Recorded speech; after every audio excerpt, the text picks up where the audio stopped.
غلام اپنی محبت سندری کو نکاح کے ارادے سے شہر والے گھر لے آتا ہے۔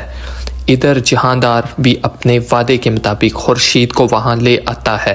جیسے ہی خورشید اپنی بیٹی سندری کو دیکھتی ہے، خوشی سے اس کی آنکھیں بھر آتی ہیں۔ گھر میں نکاح کی تیاریاں شروع ہو جاتی ہیں اور خورشید خود اپنی بیٹی کو دلہن بناتی ہے۔ اسی دوران جب غلام سندری کو لینے اس کے کمرے کی طرف جاتا ہے تو مولوی صاحب کو بھی بلا لیا جاتا ہے تاکہ نکاح کی رسم ادا کی جا سکے، مگر کہانی میں موڑ اس وقت آتا ہے جب بادشاہ کو خبر ملتی ہے کہ غلام کسی لڑکی سے شادی کرنے جا رہا ہے۔ یہ سن کر وہ فوراً وہاں پہنچ جاتا ہے۔ گھر میں نکاح کی رسم جاری ہوتی ہے کہ اچانک بادشاہ آ جاتا ہے۔ وہ اپنی محبوبہ کو کسی اور کے ساتھ دیکھ کر حیران اور غصے میں آ جاتا ہے۔ وہ سندری کے پاس جا کر اپنے دل کی بات کرتا ہے، لیکن سندری اس سے دور ہو کر اپنی ماں کے پاس چلی جاتی ہے اور صاف کہہ دیتی ہے کہ وہ صرف غلام کی ہے۔ یہ سن کر بادشاہ کا غصہ بھڑک اٹھتا ہے اور وہ غلام پر حملہ کر دیتا ہے۔ حالات اس قدر بگڑ جاتے ہیں کہ سندری مجبور ہو کر بادشاہ پر فائر کر دیتی ہے اور گولی اس کے کندھے پر لگتی ہے۔ اس کشیدہ ماحول میں جہاندار کہتا ہے کہ نکاح فوراً مکمل کیا جائے، مگر غلام ایک حیران کن فیصلہ کر لیتا ہے۔ وہ کہتا ہے کہ اس کے لیے دوستی محبت سے بڑھ کر ہے اور وہ فوراً زخمی بادشاہ کو اسپتال لے جاتا ہے اور اس کی جان بچاتا ہے۔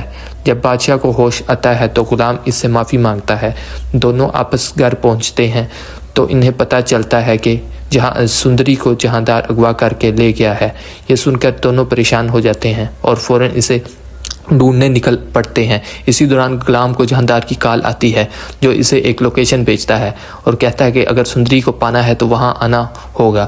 دونوں فوراً اس مقام یعنی ایک فیکٹری کے گودام کی طرف روانہ ہو جاتے ہیں۔ وہاں پہنچ کر دیکھتے ہیں کہ سندری بندھی ہوئی ہے اور جہاندار اس پر بندوق تان کر کھڑا ہے۔ جیسے ہی وہ اندر داخل ہوتے ہیں وہ دھمکی دیتا ہے کہ اگر قریب آئے تو وہ سندری کو مار دے گا، لیکن اچانک منظر بدل جاتا ہے۔ خورشید پولیس کے ساتھ وہاں پہنچ جاتی ہے اور پورا علاقہ گھیر لیا جاتا ہے۔ جہاندار بھاگنے کی کوشش کرتا ہے مگر پولیس اسے گولی مار کر گرفتار کر لیتی ہے۔ غلام فوراً سندری کو آزاد کراتا ہے اور اسے گلے لگا لیتا ہے۔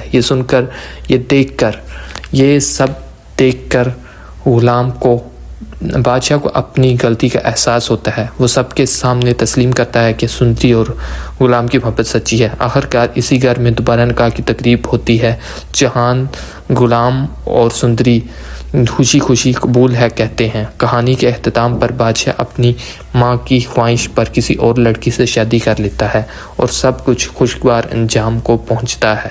دوستو، آپ کو یہ کہانی کیسی لگی؟ اپنی رائے کمنٹس میں ضرور دیں۔ اگر ویڈیو پسند آئے تو لائک، شیئر اور سبسکرائب کرنا مت بھولیے۔ یاد رہے یہ صرف ایک اندازہ اور انٹرٹینمنٹ کے لیے پیش کیا گیا ہے۔